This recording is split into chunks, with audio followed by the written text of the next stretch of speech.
Fáilte Gaelic, welcome back everybody.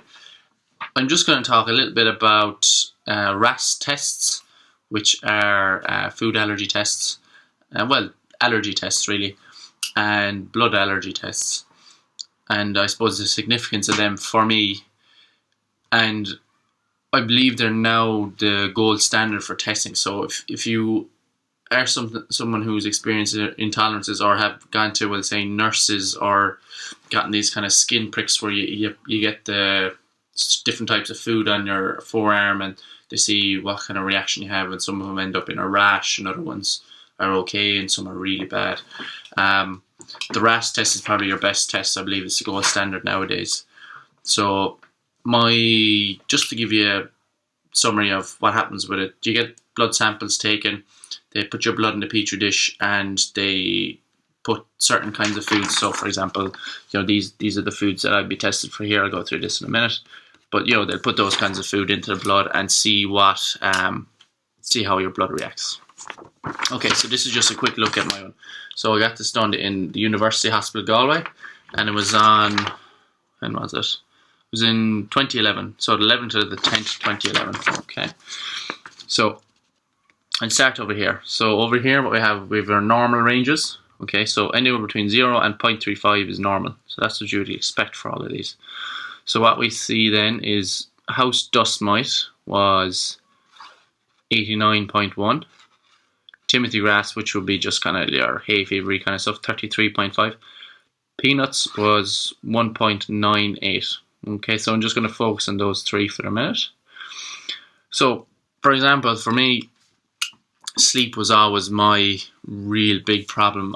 And the reason for that, I'm gathering, is because of, again, this house dust mite. So the house dust mite reaction, 89.1, that is huge. I have symptoms with peanuts, hazelnuts and Brazil nuts, and look, they're only down at 1, less than 2, and house dust mite is nearly 90. So for me, that was significant. Learning about these intolerances were significant and cutting them out. I'll just give you a quick example of another one then that I had done. So I got that one done. The thing with this test is when you go in, they'll do a test the first day, but they won't really test for anything. They'll just test your IgE levels first, and then if they're high, they'll do another test and they'll test for foods or specific things, but you have to give them a list. If you don't put it on a list, they're not going to test for it. So this is something, communicate with your doctor about this, obviously, because your doctor will be overlooking this.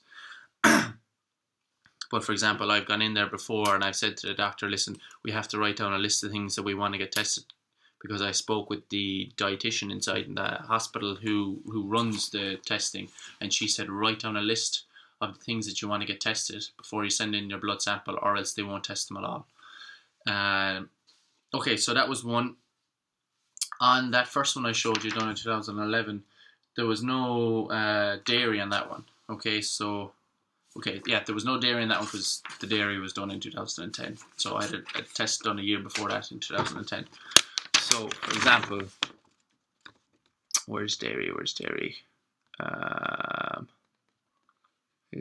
Wheat, soy, gluten, milk down here at the bottom. Okay, so milk was kind of, we're losing it a small bit. So 50.8.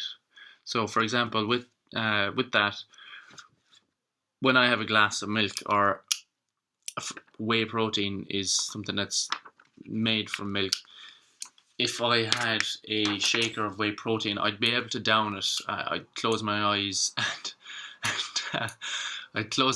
and I'd just force it into me, and it'd be in my stomach.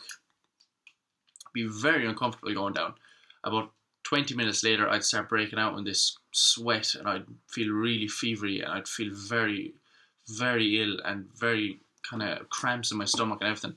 And about 40 minutes later, then I'd be inside in the jacks, and it would just all be coming back up. So that's what happens with milk. So obviously that one's very high. But with, for example, nuts, there's nuts on this one as well. So with nuts, so hazelnut, Brazil nut, peanuts. I can have a handful of peanuts and be okay. Now, if I ate like a bag of peanuts, well, my sinuses would be going crazy, my throat would kind of be getting tight, and those would be kind of the symptoms, not as severe as getting sick or anything like that. So again, this information has been really helpful for me, and if you're someone who's gotten those, those tests done on your arm, or if you're worried about these intolerances, or if you're someone who's got asthma and finds it really hard to sleep, knowing that, if you have a really bad reaction to dust mites, you might need to look at getting dust mite covered if they're disturbing their sleep. So it's a long enough video, so